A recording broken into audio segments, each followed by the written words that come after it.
Happy Sunday.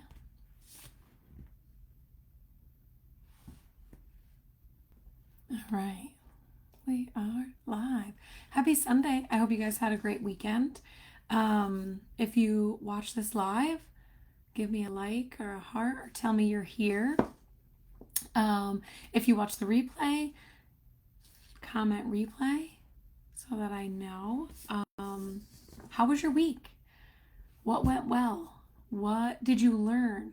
The best way to set intentions for the next week is to reflect on this past week. So things don't always go as planned, and that's okay.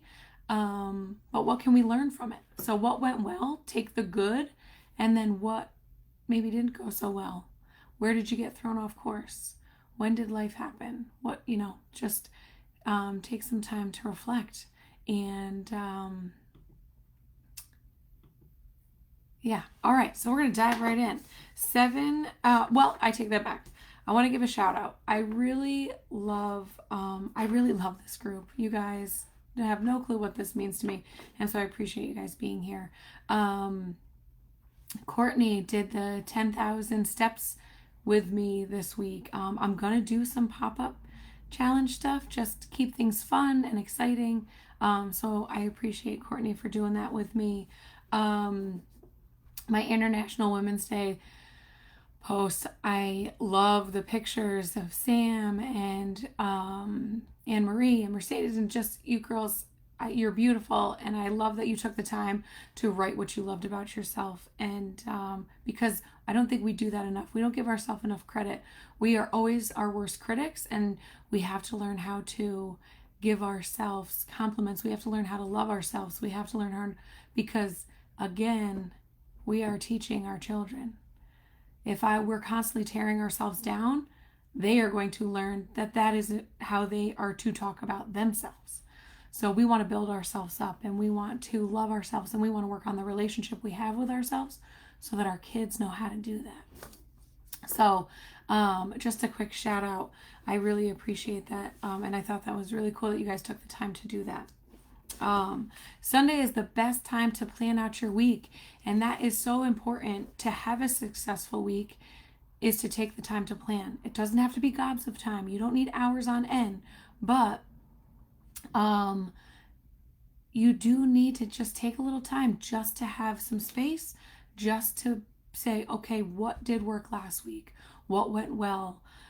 What did I accomplish? What goals were I able to achieve? And then where did I fall short?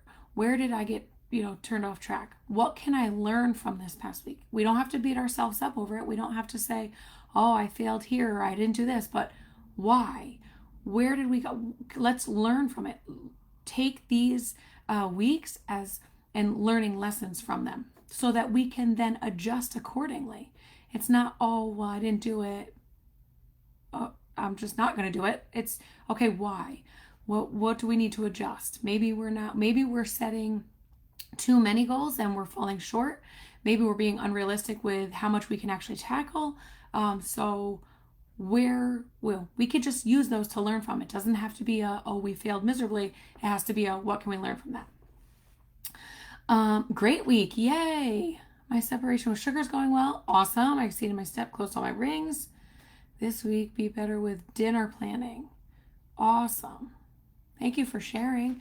I'm so glad your separation with sugar is going well. Closing all your rings. I actually closed all my rings this week too, and that was really exciting. There's just something about when you say you're going to do something and then do it, that you're just like, I am capable. I can do this. And then it's motivation, it's confidence, it's that things that you want to use to keep going. It boosts that. So the discipline then creates that excitement and that fuel that you're looking for. So we don't rely on motivation, but we rely on discipline. And then when you do it, then you feel those, oh my gosh, those endorphins and stuff just start, and you're proud of yourself, and it's cool to feel proud of yourself. Gosh, I love that. Great week. I'm glad you had a great week. That's awesome. All right, this week better with dinner planning.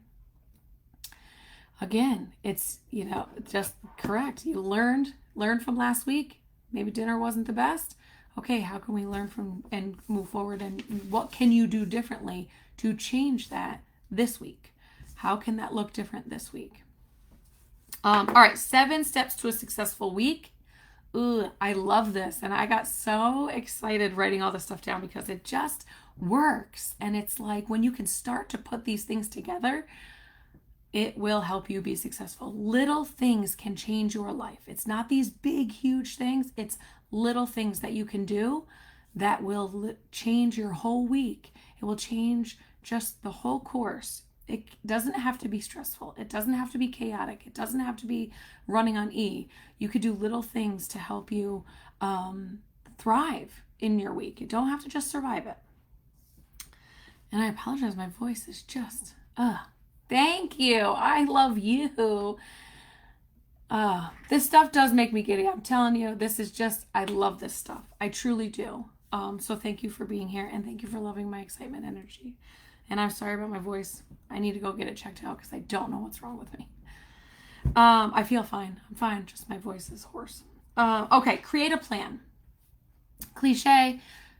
Fail to plan. You're planning to fail. That is number one. You have to plan. You have to create a plan. You have to write it down. You have to use a planner. You have to use your phone. You have to use a blank piece of paper. Like, you have to. You're so funny. Oh, I love you. Okay. You have to write it down. You have to create a plan, and you can't just use it in your head. You got to get it out onto a piece of paper, a computer, a phone, something. You have to be able to see it in front of you. So create a plan. Write it down. The what's, the when's, the where's. So what are the things that you have to do? What are the works, the appointments, the kids' sports, all of those things? Get them on the calendar. Those are the things that you have to do. And then, what do you want to accomplish? I know we have some friends in here who are working on 4-week goals, and we have some physical goals, some weight loss, and some health goals. We have some financial goals. We have some business goals. So if you have things that you want to accomplish, when are we creating blocks of time? When are we creating space to accomplish those? Because we can't say, I want to grow my business, but I'm not allotting any time to it because I have all this other stuff going on.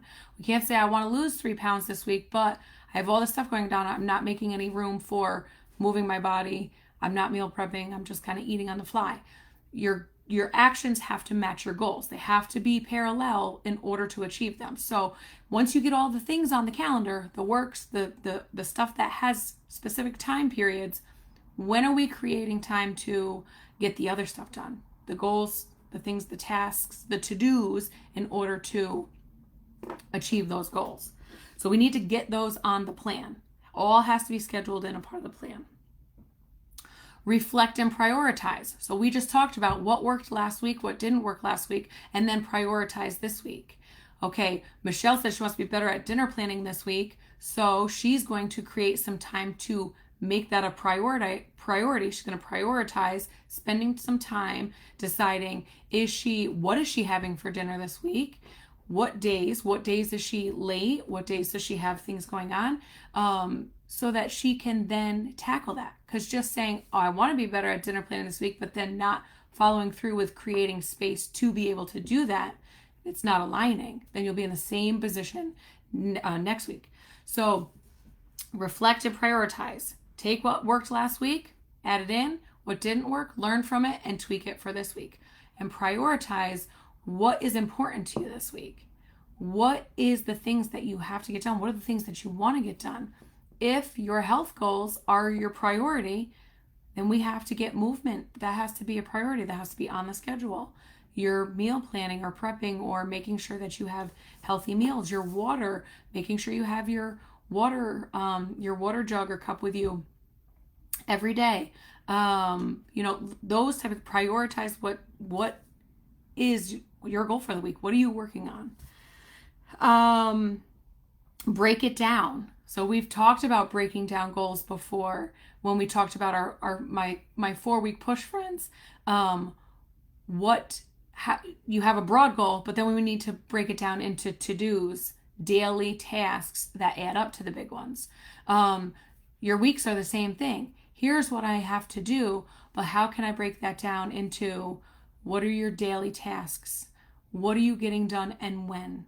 This is when your schedule and your planning comes in full force. Literally breaking down your day every day from morning. Okay, my goal is to lose 3 pounds this week. In order to do that, I have to move my body. Well, looking at my schedule after school or after work, when I get home and I get the kids, then I'm driving this one here, I'm driving this one here. I'm technically then going to squeeze in some dinner. I'm not home till late. So when am I going to put in my movement? Okay, I'm going to have to get up early. I'm going to have to do my morning miles. And then, oh, it looks like while the kids are at jujitsu, I have like 45 minutes I could squeeze a workout. So you have to find the blocks of time and schedule it in so that you know beforehand when you're doing it. Because you don't want to come Monday and just be like, you're going with the flow. It's never going to work. You're never going to get it all done. So creating that awareness by literally scheduling it into your day. You want to work your business? Okay, when am I going to do that work? I have this scheduled, all of these things. All right, where's the blocks of time that I'm then going to schedule myself into that? Literally give it its own time frame. I'm working on me. I'm journaling. I'm moving my body. I'm working out. I'm spending time with the kids. I'm blocking off this time to just put them to bed and read with them and do that. When I'm done with that, then I'm going to go walk on the treadmill. Like, you literally schedule yourself out. Inform everyone. This has been huge, and I think this could be a missing piece for some people. Inform the people that are closest around you. Inform your family. What does the week look like? I'm getting up early and I'm going to do this. I'm going to take a ruckus class on Wednesday, so I won't be able to do this, or I need you to drop off at jujitsu. I need you to do this because I'm going to do this. Making your family, your coworkers, if you're working close with people, this is when I'm available. I'm not available this time. This is what our day looks like.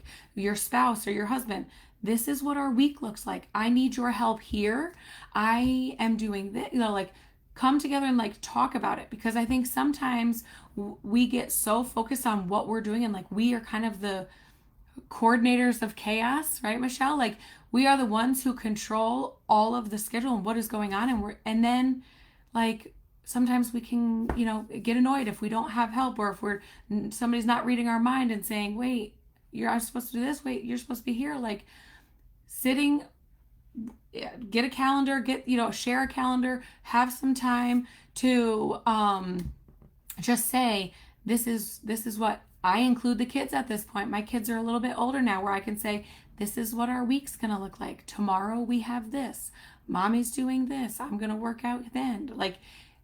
Communication is everything, and over communicating and not getting into a habit of including your kids into it will then make them, mom's working out, or mom's doing her miles. They come down and do homework with me. It's just, you're setting yourself up for success, because if you don't communicate, it's easy to fall off track. If they're like, oh, but I need you to do this, or I want to do this. Nope, we've already set the intention. This is what I'm doing. This is what you're doing this time. So communicate with your spouse what you're doing, communicate with your children, so everybody's on the same page when it comes to what your week looks like. Say no. This is creating boundaries. When you have set your intentions for the week and you have prioritized, I'm not going to say that life's not going to happen. Things are going to pop up. Things you're going to have to go with ebbs and flows. But here's the thing. When you create boundaries, you can ask yourself a few questions. If something comes up, you can say, is saying yes or no going to cause me stress, anxiety, chaos? Is it going to make my life better, or is it going to make my life more stressful? If the answer is more stressful, if the answer is add more chaos, anxiety, all of the above, you can say no. If it is not a life or death situation, you can say no. If it is not something that is going to drastically impact your life, it's okay to say no. It's okay to say, I am prioritizing me, my family, these things. I have set my intentions for the week. I'm not going to allow this to throw me off course. It's okay. We spread ourselves so thin, and that's when we start running on E. That is when we start just not being able to do it all. And who is the first person that gets put on the back burner? Ourselves. We put ourselves on the back burner because we give to everybody else. We make sure that everybody else is okay. The problem is then we're not filling our own cup. And we need, in order to be the best moms we can, everybody wins when we take care of ourselves. And so, my sister always said, let your yeses be yeses and your no's be no. Don't say yes because you don't want to hurt feelings and then back out that yes. And don't say yes just to, like, I'm a recovering people pleaser. I would say yes because I would fear of what somebody would think of me if I didn't say yes. And it's like, but then I'm running on E and my kids are getting a crappier version of me because I'm stressed out, running on E, burnt out, reactive, all the things, because I'm stressing myself out to the max because I'm trying to do it all based off of what other people might think of me if I didn't say yes. And like, that's crazy talk. When I say it out loud, it's like, I can't believe I allowed myself to do that for so long. It's okay to say no. It's okay to protect your space. It's okay to protect your energy. It is necessary. I'll go as far as saying it's absolutely necessary for us to learn to have boundaries. Healthy boundaries are good. It's saying no doesn't mean I'm a jerk and I don't like you and I can't. It just says I'm not capable of handling that right now, or I can't. No. And it doesn't even have to be to other people. Just this week, I was working out. Deegan was downstairs playing basketball, and he's like, hey, will you come shoot hoops with me? And I was like, yes, but I have 15 minutes left in this workout. I will play basketball with you as soon as I finish. Do you want to come join me for the last 15 minutes? Oh, yeah, because he totally will do anything. Oh, yeah, sure. Okay, that sounds good. Briley would have been like, come on, I don't want to work out with you, but can you, like, no, it's not, no, I don't want to play basketball with you. No, it's mom is going to finish her workout because that is a priority and that's super important to me. And then we will play a half an hour of basketball because playing basketball with you is super important to me. And we can do both things. So, creating those healthy boundaries and being okay with it. What is going to get you closer to a healthier, more thriving week? If saying yes or saying if something is going to throw you off course and cause you more stress, then it is okay and necessary to say no. Get enough sleep. There is nothing that will ruin our week more than lack of sleep, because when we're running on E and running on no sleep, we don't think clear, we don't make rash decisions, we are just overreactive, and we just get some sleep. Get some good sleep. Aim for at least 7 hours if you can, and just make it a point to shut off at the end of the night. Don't be scrolling on your phone all night, and get some good sleep. And lastly, execute mentally. So your mind, you can decide to do something or not do something in your mind, and it will change it'll change the way you think about it. So if you have scheduled yourself, I was hoping you meant 7 p.m. Well, yeah, I mean, don't tell my kids, they were in bed at like 6:30. With the time change, it was 7:30, but Deegan's like, this feels really early. I was like, nope, normal time for bed. Yeah, 7 p.m. would be great. So mentally decide to do something, because then you're going to be more apt to do it. So you may not love getting up in the morning, but if you see in your schedule that that's when you have to get up and get your movement in before you go to bed, tell yourself, I'm excited to get up in the morning. I'm going to do it. And then when you get up, okay, I'm up and I'm going to do it. Because we have the power to literally change our day. It starts in our head. It starts in our subconscious. It literally starts and ends with us. And so you have the power to decide how the week is going to go. So those are the 7 steps that I try to follow. Those are the 7 steps that, do any of them stick out? Do any of them, are they like, oh, yes, this is great, I love these ones? Any ones that you would add? What are some steps maybe that you would add to it? Don't be afraid to share them. I am going to compile these and post them so that friends, even if they weren't on, that they can have them at their fingertips. Cheers. Cheers. Awesome. Does anybody have anything that they want to share, or comments or questions? There is a Zoom tomorrow night in case anybody wants. I know there's a few moms in here who are business owners. So if anybody wants to work tomorrow night at 7, there's a Zoom that we're going to do some working.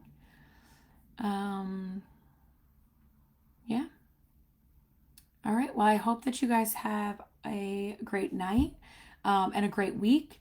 For my friends who are doing a 4-week push, it is 10 days into, March 10th. We are 10 days into March, and set your intentions for the week. Prioritize you, because again, your actions have to match your goals. So prioritize yourself, prioritize those tasks in order to reach those goals, and reach out. Use the group, reach out to me.